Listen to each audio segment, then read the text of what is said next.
조갑제TV 시청자 여러분 안녕하십니까. 2023년 5월 23일 오후 6시입니다. 요사이 언론에서 우크라이나 동쪽에 있는 바흐무트라는 작은 도시를 둘러싼 공방전을 언론이 계속 보도하고 있습니다.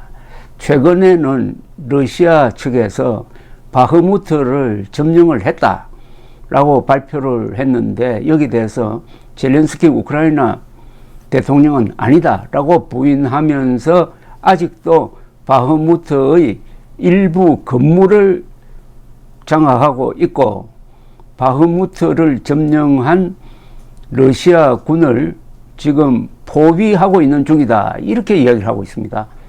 그래서 바흐무트가 함락된 게 맞느냐, 아니면은 역포위를 당했느냐, 이게 궁금한데 앞으로 아마 밝혀질 겁니다.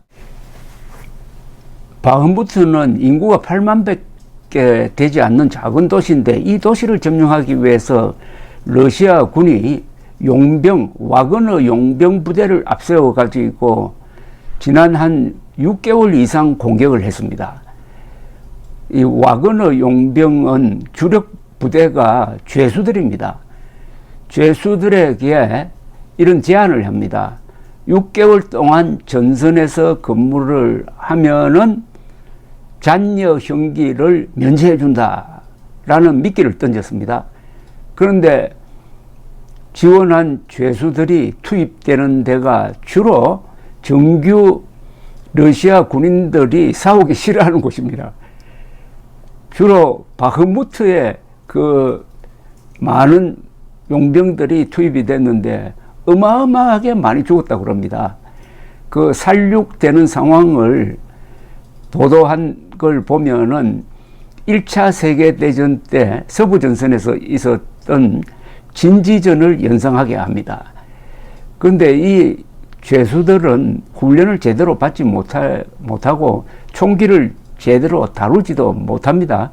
그런데다가 무기도 좀 부족하고 하니까 인해 전술을 펼 때마다 그냥 참 말 그대로 도륙이 되는 거예요. 도륙이. 그래도 계속 뒤에서 전진하지 않으면 총속했다고 하니까 앞으로 나가다가 이렇게 떼죽음을 지금 당하고 있습니다. 그런데 이게 과연 바흐무트라는 이 도시를 두고 이렇게 공방전을 벌일 가치가 있느냐에 대해서는 군사 전문가들은 엇갈린 지금 견해를 내어놓고 있는데, 전략적으로는 별 가치가 없다는 겁니다. 다만 이게 오기 싸움이 됐습니다. 푸틴이 러시아 군이 그동안에 계속 밀리다가 바흐무트에서 한번 전세를 뒤집어야 된다 하는 상징성을 부여했습니다. 바흐무트에서 이긴 걸 가지고 심리전을 하고 선전전을 해가지고 좀 인기를 회복해 보려는 목적이 있으니까 전략적 전술적 가치는 젖혀놓고 바흐무트는 무조건 점령을 해야 된다, 이래서 집중적인 병력 배치가 있었고, 그동안에 한 러시아 군이 한 2만 명이 죽었다는 이야기가 나오고 있습니다. 2만 명. 우크라이나 군도 많이 죽었겠죠. 최대 격전지가 되었습니다.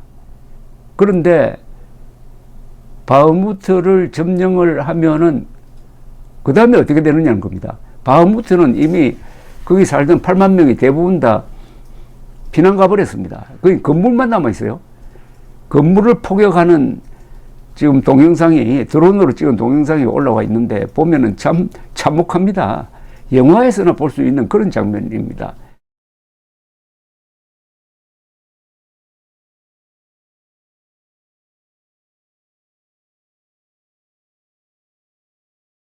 그런데 이걸 점령을 하면 그걸로 끝이 나는 게 아니죠. 점령한 러시아 군이 우크라이나 군의 역포위가 되는 수가 있습니다. 그러니까 바흐무트라는 도시 자체가 함정이 되어버리는 거죠. 자, 이게 전례가 있습니다. 유명한 스탈린그라드 전투였습니다. 스탈린그라드 전투는 1942년에서 1943년에 걸쳐서 이루어진 전투인데, 이게 2차 세계대전의 전환점이 되었습니다. 히틀러는 1942년 여름에 코카사스 유전 지역을 향해서 대공세를 펴니다. 그 코카사스 유전 지역으로 접근하는 길목에 볼가강 가에 스탈린그라드라는 큰 이 공업 도시가 있었습니다. 히틀러는 제6군 파우루스 대장에게 점령을 명령합니다. 파우루스 대장은 그때 제6군이 병력이 한 30만 되었습니다. 30만 병력으로 이 스탈린그라드를 공격을 합니다. 그런데 스탈린도 이 도시는 놓칠 수 없는 거예요. 볼가강에 면한 일종의 내륙 항구 같은 도시고 또 공업시설이 있고 무엇보다도 자신의 이름이 걸려있는 도시였습니다. 스탈린그라드에서. 그래서 스탈린도 오기를 부리기 시작합니다. 절대로 이 도시는 방어를 해야 되겠다 해가지고 병력을 집중합니다. 그리고 그 전쟁을 정치적으로 지도하는 그 정치 요원으로는 자기 측근인 후르시초프를 보냅니다. 여기서 스탈린그라드 회전이라고 불리는 결전이 몇 개월 동안 계속됩니다. 시가전을 하는데 건물 하나하나마다 공장 하나하나마다 전투를 해야 점거할 수 있게 되어 있습니다. 그런데 이 진지전이나 이런 시가전에서는 끈질긴 쪽에서 이깁니다. 무기를 아무리 많이 가지고 있어도 시가전 할 때는 결국은 소총으로 싸워야 합니다. 수류탄으로 싸워야 합니다.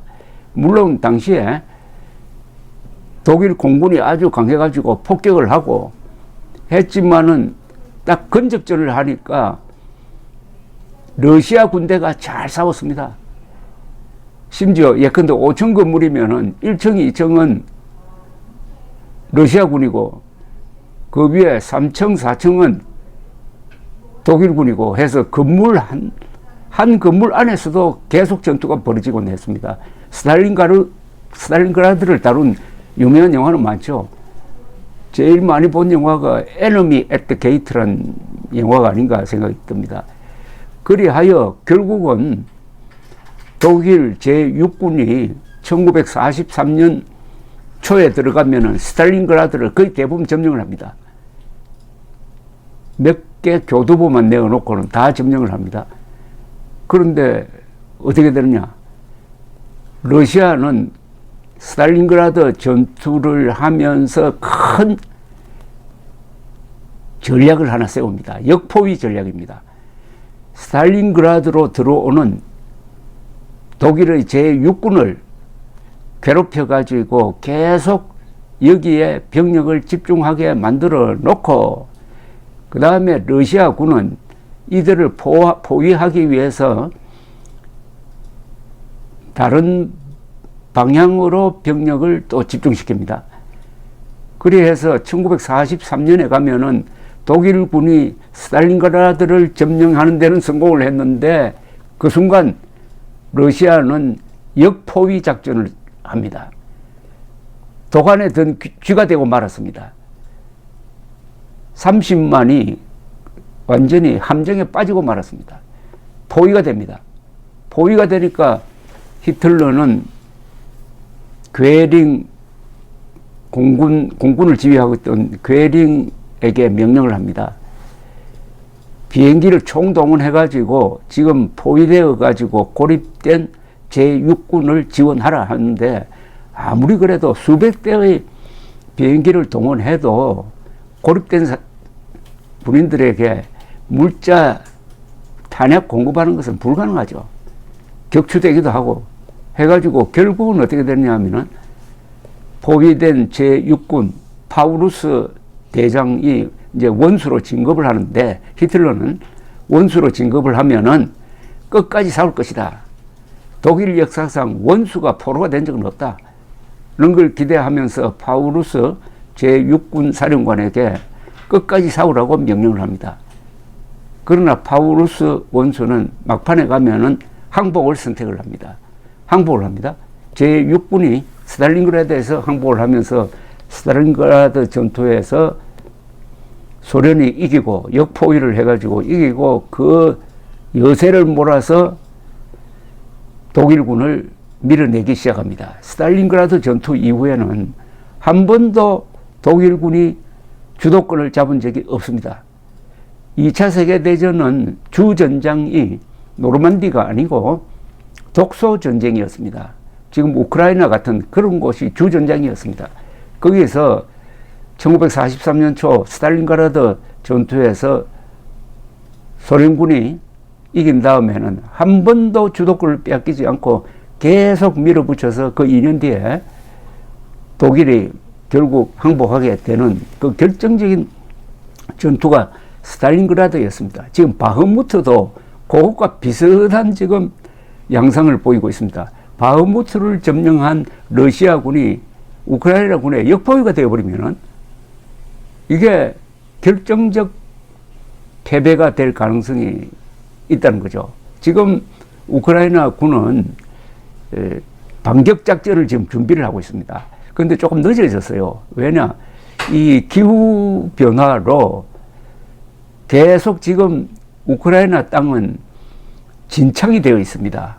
그러니까 제대로 탱크라든지 대포가 이동할 수 없어요. 이럴 때 공세를 펴면은 불리합니다. 오히려 지키는 쪽이 더 유리합니다. 그러니까 날씨가 변화해가지고 땅이 굳기를 지금 기다리고 있는데 금명간에 대공세가 펼쳐질 것 같은데 그 공세 속에서 바흐무트를 점령한 러시아군이 역포위 되어가지고 이게 심리적으로 푸틴에게 큰 타격을 줄 가능성이 있습니다.